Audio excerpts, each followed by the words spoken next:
계속해서 공동체를 위한 말씀을 계속하고 있습니다. 요한복음이 이제 거의 끝나가긴 하는데 요한복음 잠시 접어두고요. 현재 공동체를 위한 말씀으로 오늘은 고린도후서 4장 8절에서 11절 말씀입니다.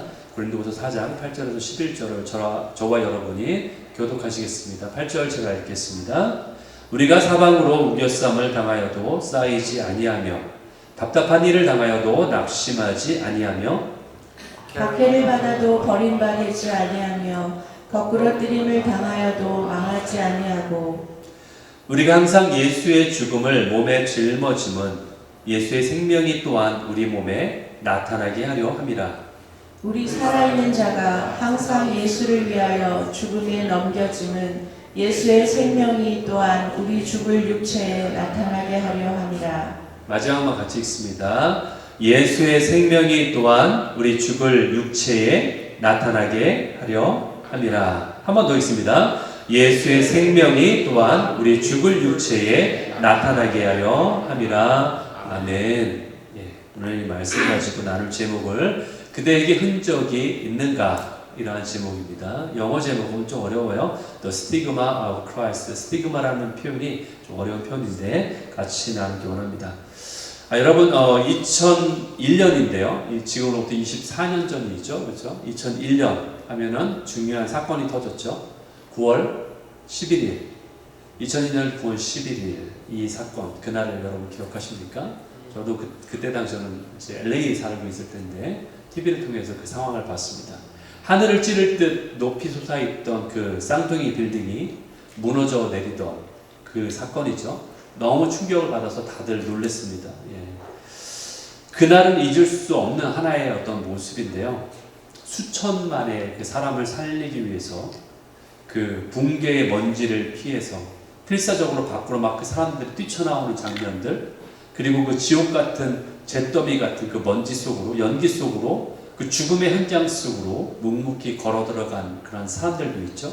나오는 사람도 있지만 그 안으로 들어간 사람도 있었어요. 그들이 누구죠? 맞아요. 소방관이에요. 소방관들은 그 사람들을 구하기 위해서 그 참혹한 현장 속으로 막 들어갔어요. 저는 TV를 통해서 그 장면을 봤는데 온몸이 하얀 잿가루에 덮여 있고 그러면서 그 일들을 하면서 너무나 힘들어서 지칠 듯한, 금방이라도 쓰러질 듯한 그러한 모습 가운데서도 여전히 남겨져 있는 그 사람들을 위해서 무너져가는 건물 속으로 다시 뛰어들어가는 그들의 모습을 보았습니다. 여러분, 기록에도 남아있듯이 그날 그 뉴욕에서 그 사망한 소방관들이 바로 343명이에요. 343명의 소방관들이 다른 생명을 구하기 위해서 그렇게 하다가 목숨을 잃었습니다. 여러분, 그들이 온몸에 뒤집어 쓴 그 잿가루들, 그리고 그들이 입게 된 그 어떤 화상들, 또는 그들의 그 사람들 위해 바쳐진 그의 목숨들, 이것은 단순한 어떤 사고의 흔적이나 또는 어떤 실패의 낙인이 아닙니다. 이것은 생명을 구하기 위해서 바친 숭고한 그러한 사랑의 흔적이에요.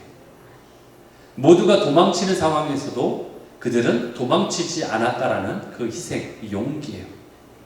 오늘 본문을 보면요, 사도 바울은 또 다른 영적인 소방관인 것을 우리가 보게 돼요. 그 삶도 역시도 어떤 수많은 상처와 흔적이 남아있는 것을 우리가 발견하게 됩니다. 그는 매를 맞기도 하고 돌에 맞기도 했고요. 그리고 굶주리기도 했고요. 그리고 파선을 당하기도 했어요. 그리고 세상에 볼 때는 그의 모습이 그처럼 실패한 인생이 없는 것처럼 보이기도 합니다. 그러나 사도 바울은 그 흔적을 전혀 부끄러워하지 않았어요. 아니, 오히려 자랑했습니다. 왜 그렇게 했습니까? 그 흔적을 왜 자랑했을까요? 어디 가서 맞고 다닌다고 하면 그게 자랑할 일입니까? 그래서 오히려 자랑했어요. 그것은 그에게 더 이상 상처가 아니기 때문에, 그것은 저주가 아니기 때문에 그래요. 그의 삶에 남겨진 그 고통의 흔적들은 바로 그 상처의 틈을 뚫고 들어오는 예수님의 생명이 거기에서 나오기 때문에, 자신의 상처를 통해서 예수님의 생명이 있다는 것을 알기 때문에, 그것이 바로 영광의 통로가 되기 때문에 그것을 자랑했다는 거예요. 여러분, 오늘 이 시간 주님은 여러분에게도 동일하게 물으십니다. 세상에 무너지는 가치와 그런 세상에 마치 불타고 있는 것과 같은 영혼들 속에서 그들을 구하기 위한 너는 어떠한 흔적을 가지고 있는가? 너는 어떠한 상처를 가지고 있는가? 라고 우리에게 질문하고 계십니다. 여러분, 우리는 흔히 신앙인을 그리스도의 군사라고 말합니다. 그런 표현 들어보셨죠? 그리스도의 군사다 우리는. 예. 그래서 십자가 군병들아 주 위에 일어나 이러한 찬송가도 있지 않습니까? 예. 우리는 그리스도의 군사다 이런 표현을 씁니다. 그리고 또 사도 바울의 표현처럼 우리는 천국을 향해 달려가는 어떤 경주자다 이런 표현을 씁니다. 예. 그런데 그렇다면 우리 신앙에는 그 치열함의 그 흔적이 과연 있는가 이런 질문을 우리가 해보게 돼요. 그런데 이 질문이 우리를 굉장히 불편하게 만듭니다. 왜냐하면 우리는 어떤 영광의 상처보다는 어떤 안전한 신앙을 더 바라기 때문에 그래요. 그래서 이런 질문들이 우리에게 굉장히 불편해요. 부담스러워요. 사랑하는 성도 여러분, 솔직히 우리 한번 생각해 봅시다. 솔직히 고백해 봅시다. 우리가 신앙생활하면서 우리가 상처받고 싶은 사람이 누가 있습니까? 그렇죠? 우리는 상처받고 싶지 않아요. 네.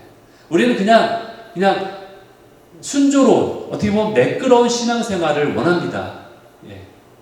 교회 나오면서 세상과의 갈등도 피하고 싶습니다. 주님은 믿지만 나의 인생의 계획이 무너지는 것도 두렵습니다. 그리고 복음을 전하고는 싶지만 그 복음을 전하는 것 때문에 거절당하거나 사람들로 하여금 오해받는 것도 꺼려져요. 또 내가 섬기고는 싶지만 또 내가 또 손해보는 것 같아서 그것도 싫습니다. 우리는 축복의 면류관은 바라고 있는데 십자가의 가시는 피하고 싶다는 거예요. 그래서 승리의 함성만이 나에게 있기를 원하고, 그렇지만 영적인 전쟁터에서 내가 피를 흘리는 것은 바라지 않는 거예요. 여러분, 우리 신앙을 한번 돌아보기 원합니다. 마치 박물관 안에 모셔놓은 어떤 전시품처럼, 박물관 안에 있는 전시품들은 얼마나 온전합니까? 그렇죠? 조그만 흠집이 나도 안 돼요. 먼지가 앉아도 안 돼요. 그렇기 때문에 어디에 넣어놓습니까? 유리관 안에다가 넣어놓습니다. 유리관 안에 넣어놓고 잘 모셔놔요. 절대로 만져도 안 돼요. 절대로 그 안에 있는 거는 그게 뭐 도구가 됐든 뭐가 됐든 사용해도 안 됩니다. 그렇게 결국 생명력을 잃어가는, 마치 박물관 안에 있는 우리의 신앙은 아닌가 한번 생각을 해보는 거예요. 상처 입어서는 안 됩니다. 접근해서도 안 돼요. 예배가 뜨거움을 잃어가는 것이 습관이 되어버리고, 우리의 기도에 간절함이 없는 것이 마치 형식이 되어버리고, 말씀이 우리의 가슴을 찢지도 못하는 그러한 지식에 머물고 지식을 채우는 거에만 머물게 되고, 내가 사랑은 한다고는 하지만 내 입술로만 사랑한다고 말하고 진정한 희생은 없고 온전히 그냥 감정으로만 남아있는 그러한 모습이 바로 박물관 안에 고요히 모셔있는 신앙의 모습이라고 생각해요.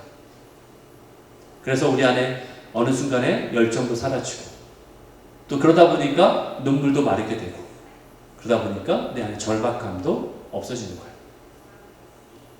왜 그러겠습니까? 왜 우리 신앙이 이런 모습이 될까요? 이것은 아주 단순합니다. 이유가. 그것은 바로 우리가 싸우려 하지 않기 때문에 그래요. 제가 싸우려 하지 않는다고 하니까 여러분이 아마 이렇게 생각할 수 있어요. 이것은 단지 그냥 성도 간의 싸움, 다툼을 얘기하는 게 아니에요. 제가 싸운다는 표현은. 그 싸움을 여러분이 싸우라는 게 아닙니다. 우리가 치러야 할 싸움은요, 진정한 영적 전쟁이에요. 그것을 대면하지 않으려고 내가 회피하기 때문에 그래요. 그 싸움을 하려고 하지 않기 때문에 이러는 거예요. 그것은 바로 박물관 안, 유리장 안에 놓여있는 신앙이라는 거예요. 흔적이 없다라는 것은, 나에게 상처가 없다라는 것은 아직 전쟁터에 나가지 않았다는 증거예요. 군사가 아직 아니라는 거예요. 어느 부흥회에서 외쳤던 한 목사님의 설교가 떠오릅니다. 제가 그 목사님의 설교가 머릿속에 아주 자세히 남아있는데 그 말이 정말 맞는 것 같아요. 뭐라고 하셨냐면 이렇게 얘기하셨어요. 우리는 세상이라는 영적 전쟁터의 용사가 되어야 합니다. 하지만 안타깝게도 대부분의 크리스찬들은 더 이상 전사가 되기를 원하지 않습니다. 그것을 거부합니다. 대신에 그저 놀이터에서 놀기만 원하는 그러한 어린아이가 될 뿐입니다. 예. 우리는 실은 이 세상은요, 놀이터가 아니에요. 전쟁터입니다. 그래서 표현한 게 뭐예요? 성경에 나와 있는? 너희가 좁은 길로 가야 된다. 그 얘기가 바로 그 표현이거든요.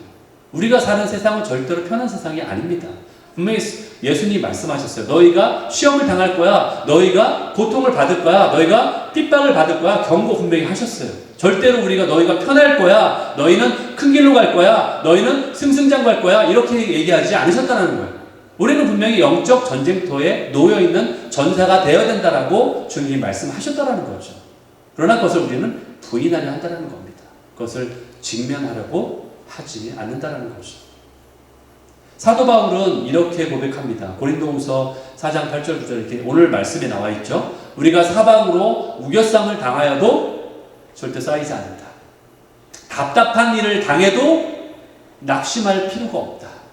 핍박을 받아도 절대로 하나님이 너희를 버림받은 것이 아니다. 거꾸로팀을 당해도 절대로 너희는 망한 자가 아니다. 실패가 없다. 이렇게 우리에게 말씀하고 있죠. 이것을 바로 사도 바울이 말하고 있어요. 여러분, 그런데 그 사도 바울이 이렇게 말하고 있는 사도 바울의 상황을 보세요.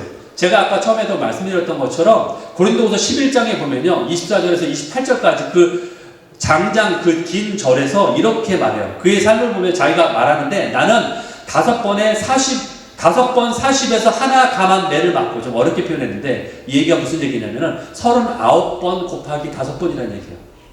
제가 계산해 보니까 계산이 잘 금방 안 오죠. 195대를 맞았대요. 거의 200대 가까이 맞은 거예요. 그리고 3번은 태장으로 맞았고, 1번은 돌로 누가 던져서 맞았고, 3번은 배를 타고 가다 파손했다는 얘기예요. 죽음의 위험을 겪었다는 얘기예요. 그리고 밤낮을 깊은 바다 위에서 지낼 수밖에 없는 상황에 처할 수밖에 없는 그러한 일들을 겪었다고 본인이 얘기하고 있는 거예요. 감옥에서도 광야에서도 바다에서도 강도에게 시달리고 굶주리고 목마르고 춥고 헐벗었다. 뭐 볼장 다 봤네요, 진짜. 아마 이런 삶을 사는 자가 있다면 우리는 그를 보고서 패배자라고 불렀을 거예요. 어떻게 저런 삶을 살지? 어떻게 저런 식으로 살면서 승리자라고 말할 수 있지? 라고 우리가 반문할 거예요. 적고를 좀 봐봐 라고 손가락 할지도 몰라요. 그런데 놀라운 것은요, 이러한 사실을 지금 사도 바울이 자랑하고 있다는 거예요. 자랑스럽게 얘기하고 있는 거예요, 이거를. 나는 봐봐, 이렇게 맞았어. 가다가 모르는 사람한테 맞았어. 복음 전하다가 누구한테 매로 맞았어. 이걸 지금 자랑하고 있다니까요. 아니, 왜 그는 상처를 자랑할까요? 여러분, 왜 자랑하겠습니까? 이 상처를. 한번 생각해 보세요. 여러분 이해가 안 되잖아요. 여러분이 만약에 나 누구한테 사기 맞았어. 누구한테 오해받아가지고 누가 나를 욕하더라. 이런 걸 지금 자랑하고 있는 거예요, 지금. 하소연하는 게 아니라. 자랑한다니까요. 왜 그럴까요?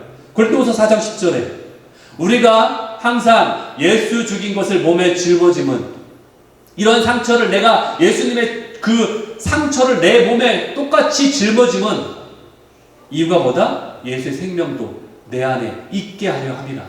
나타나게 하려 함이라. 이걸 지금 말하고 있는 거예요. 여기에 핵심이 있는 거예요.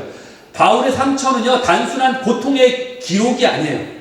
그 상처가, 그 찢어짐이, 그 고난이 바로 예수님의 생명이 흘러나오는 통로로 나를 사용하기 때문이라는 증거라는 거예요. 내가 그래서 자랑스럽게 이것을 말한다. 내가 잘못해서 혼난 게 아니라, 내가 잘못해서 당한 고통이 아니라, 내가 복음을 전하기 위해서 받은 고통이기 때문에 이것은 나에게 영광의 상처다라고 자랑스럽게 말할 수 있다는 거예요. 여러분, 사도 바울이 감옥에 갇힘으로 인해서 어떤 일이 벌어졌습니까? 바울과 실라가 갇힘으로 인해서 그의 간수와 그의 가족이 구원을 얻는 일이 벌어지지 않습니까? 오히려 그러한 일을 통해서 하나님이 그러한 역전의 일을 행하시는 거예요. 바울이 매를 맞음으로 인해서 그의 행동이, 그 고통의 신음이 복음의 확성기가 돼서 복음을 전하는 일로 사용하셨는 거예요. 바울이 그 배가 파손을 당함으로 인해서 그가 276명의 생명을 구하게 되는 역사가 일어난 거예요. 그들에게 하나님의 살아계심을 증거하는 기회로 삼게 되는 거예요. 그것이 바로 바울이 상처를 입음으로 인해서 그것이 하나님의 영광으로 변하는 일을 우리가 목격한다는 거예요. 상처가 생명으로 바뀐 거예요. 그의 흔적이 증거가 된 거예요. 그래서 사도 바울은 갈라디아서 이렇게 선언하고 있습니다. 갈라디아서 1장 17절에서 이후로는 누구든지 나를 괴롭게 말라. 내가 내 몸에 무엇을? 예수의 흔적을, 오늘 영어 제목이죠. 스티그마. 예수의 흔적을, 그 상처를 내가 가졌노라. 나도 그런 흔적이 나에게도 있노라. 이 얘기예요. 예수의 흔적을 내가 가졌노라. 아니, 바울의 삶이 얼마나 괴로웠으면 바울이 스스로를 나를 이제 더 이상 괴롭게 하지 말라고 했을까라고 여러분 공감이 되십니까? 만약에 그렇게 생각하신다면 여러분 잘못 생각하신 거예요. 지금 바울이 내 삶이 힘드니까 나를 더 이상 괴롭게 하지 마라고 말하는 게 아니에요. 그렇게 지금 말하는 게 아니에요. 사도 바울이. 단순히 힘들다고 불평하거나 푸념하는 게 아니에요. 이 말은요, 승리의 선언이에요. 승리의 선언이에요. 나를 건드려도 소용없다. 그 얘기예요. 나를 매를 때려도, 그렇게 많이 때려도 소용없다. 그 얘기예요. 여러분, 고대 사회에서는요, 낙인이라는 걸 찍습니다. 불을 지펴서 짐승 몸에도 박죠, 그렇죠? 그게 스티그마예요. 그게 낙인이에요.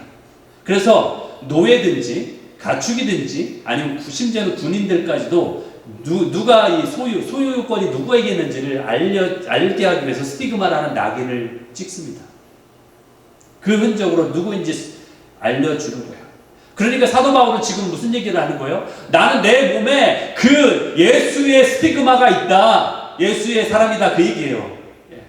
그러니까 너희들이 날 건드려도 소용없다. 난 넘어가지 않는다. 난 흔들리지 않는다. 그 표현입니다. 그러니까 날 건들지 마라. 그렇게 지금 말하고 있는 거예요. 선언하는 거예요. 그러므로 사도 바울의 몸에 남은 그 흔적은요, 부끄러움의 상처가 아닙니다.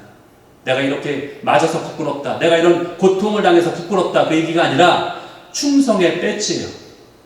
내가 이렇게 하나님 앞에 충성한 나의 배지다. 상급이다라고 말하고 있는 거예요. 여러분, 부활하신 예수님이요, 이제 엠마오로 가는 제자에게 나타나셨어요.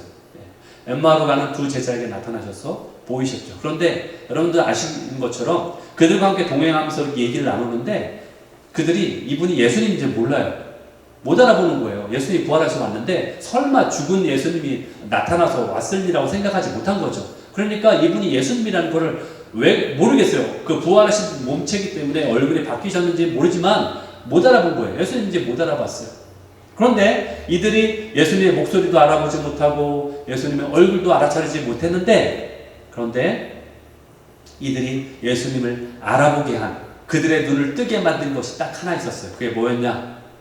떡을 떼실 때 보이신 예수님의 손이었어요. 그 손에 있는 못자국을 보고 예수님인 걸 안 거예요. 여러분, 예수님이 도마에게 뭐라고 하셨습니까? 요한복음 20장 27절에 나오죠. 내 손가락을 이리 내밀어 내 손에 보고 그리고 내 손을 내밀어 내 옆구리에 넣어봐라. 여러분, 예수님은 왜 그분의 몸에 상처를 남기셨을까요? 한번 생각해 보신 적 있으세요? 예수님 물론 부활하셨죠. 그분은 전능하신 분이잖아요. 하나님이시잖아요.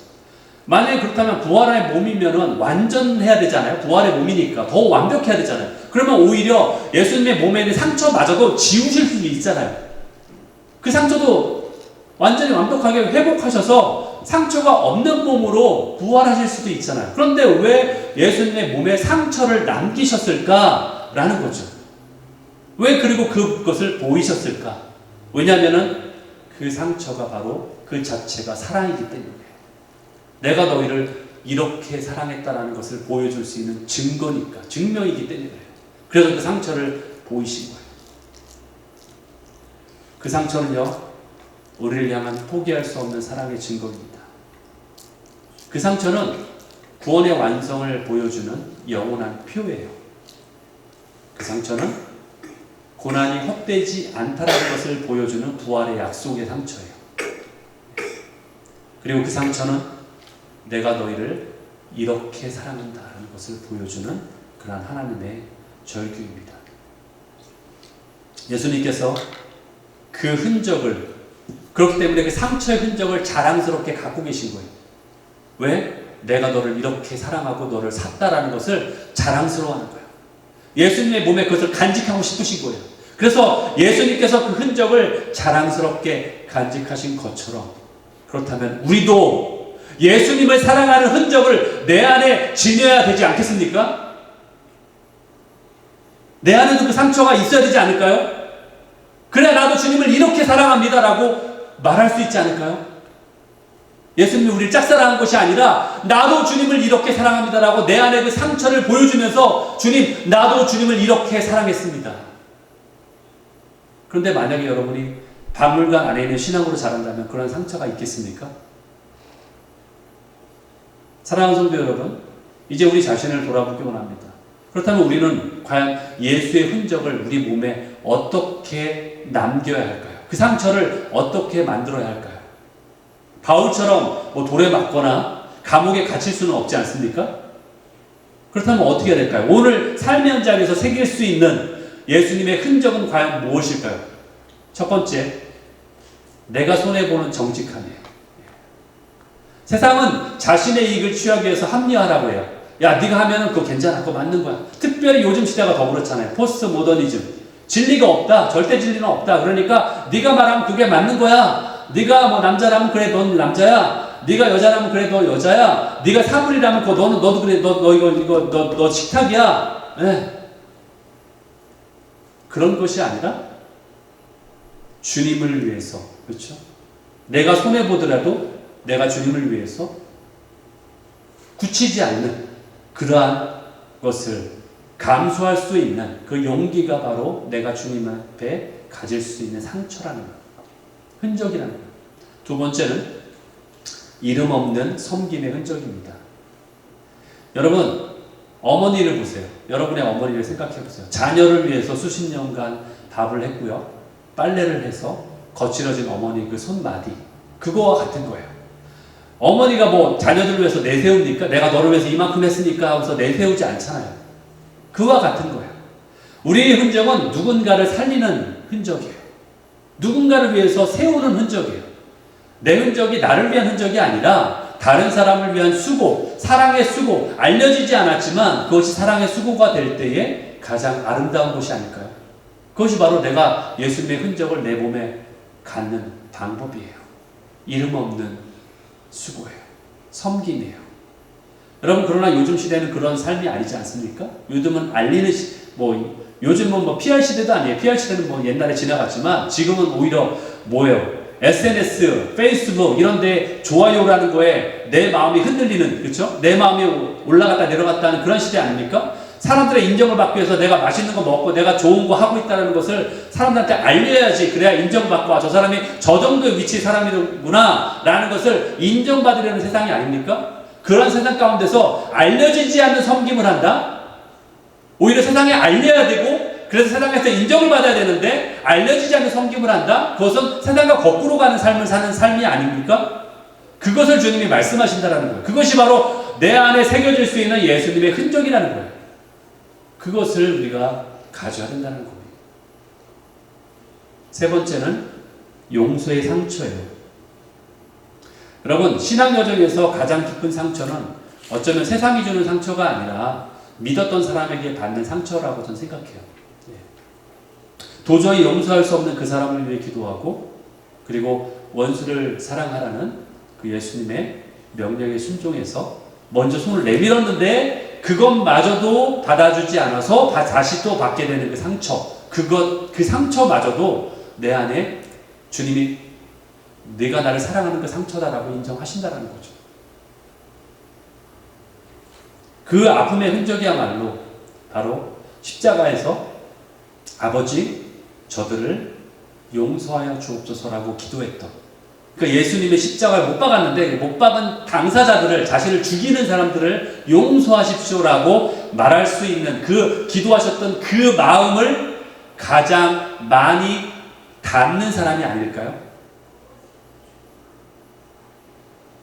그 마음을 가장 많이 이해하는 사람이 바로 용서의 상처를 가진 자예요. 그게 바로 우리가 예수님을 닮는다고 하는데 그 사람이 가장 예수님과 가까이 있는 사람이라고 생각해요.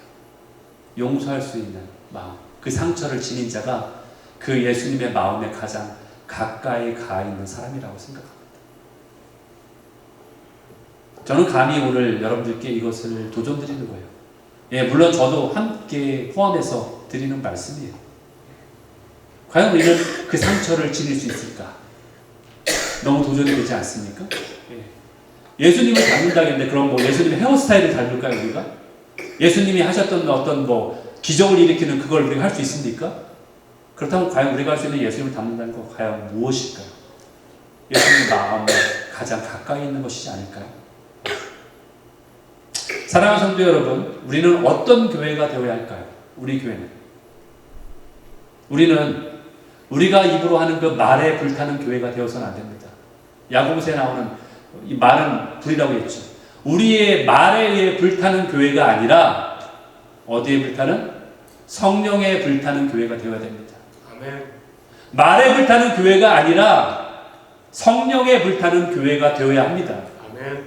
능력은 말에 있는 것이 아니라 변화는 말에 있는 것이 아니라 그리스도의 영에 의한 것입니다. 여러분 17세기 신학자인 멜데니우스의 말이 기억나는데 화면에 나온 거예요. 예. In essentials unity, in non-essentials liberty, in all things charity. 이게 무슨 말이냐? In essentials, 본질적인 것에는 하나가 되야 된다. unity. 본질에서는 너희가 하나가 되야 된다. In non-essentials, 본질적이지 않은 일에 대해서는 자유함이 있어야 된다. 그리고 in all things, 모든 일에는 자비와 사랑이 있어야 된다. 이 얘기예요. 너무나 우리 마음을 움직이지 않습니까? 본질적인 게 뭐예요? 구원의 복음, 진리에 대해서 너희가 하나가 돼야 된다. 본질적이지 않은 게 뭐예요? 예배 형식이나 아니면 어떤 다양성, 아니면 기독교의 본질에서 벗어나는 문화적 차이, 이런 거에 있어서 서로를 존중해야 된다. 어떤 우리의 식사할 때 입맛이라든지 이런 다양성이 있잖아요. 그렇죠? 예. 그러나 모든 일에는 in all things, 모든 공동체 안에 의견이 다르더라도 서로를 사랑으로 대해야 한다. 이것이 바로 우리가 주님 앞에 가져야 될 흔적이지 않을까요? 여러분, 흔적은요 단순히 자신만을 위한 게 아닙니다. 우리가 예수의 흔적을 가질 때 우리는 자연스럽게 선한 영향력을 끼치게 되어 있어요. 여러분, 선한 영향력은요 내가 큰 소리 친다고 선한 영향력을 끼치는 게 아니에요. 영향력이 있는 사람은요 내가 큰 소리 친다고 아니면 내가 파워가 있다고 영향력이 있는 게 아니에요. 선한 영향력은 모델링이 될 때 영향력이 있는 거예요. 내가 그러한 자로 직접 살아갈 때, 내 말이 아니라 내가 그러한 자의 모습으로 살아갈 때 그때서야 영향력이 있는 거예요. 그것이 바로 주님이 원하시는 선한 영향력이고 그것이 바로 삶의 흔적이라고 저는 생각합니다. 이것은 여러분 지금 주님이 우리에게 말씀하시는 도전이라고 생각해요. 너희에게 흔적이 있는가? 바로 오늘 제목이죠. 설교 제목. 그대에게 흔적이 있는가? 예, 그대에게 흔적이 있는가? 여러분 제가 여기 그대에게 했으니까 여러분들은 이거를 나에게 흔적이 있는가로 바꾸셔야지 계속 다른 사람 쳐다보면서 그대에게 흔적이 있는가 이렇게만 얘기하시면 안 됩니다. 이걸 나에게 적용하라고 제가 제목을 정한 거예요. 주님이 우리에게 하시는 말씀으로 그대에게 흔적이 있는가? 이거 나에게는 나에게 흔적이 있는가? 이 얘기예요. 예. 여러분 이거는요. 여러분에게 어떤 정죄가 아니에요. 여러분 흔적이 없다고 야 넌 흔적이 없냐? 이런 정죄가 아니라 초대예요. 초대. 예. 너도 나처럼 흔적이 있기를 원해. 주님이 흔적이 있으시잖아요. 그러니까 너도 그 흔적이 있기 원해. 초대예요. 사랑의 초대. 그 사랑 안으로 들어와라. 박물관의 신앙이 아니라 전쟁터의 신앙으로 나아가기 원합니다. 고린도후서 4장 10절 예수의 생명도 우리 몸에 나타나게 하려 합니다. 그 흔적이 예수의 생명도 예수의 흔적도 나에게 나타나게 하려 합니다. 이것이 우리에게 도전이 되는 말씀이죠. 여러분 이것은요 그러나 여러분 두려워할 필요가 없는 게 우리가 혼자가 아니기 때문에 두려워하지 않아도 돼요. 아 내가 그걸 어떻게 감당할 수 있을까?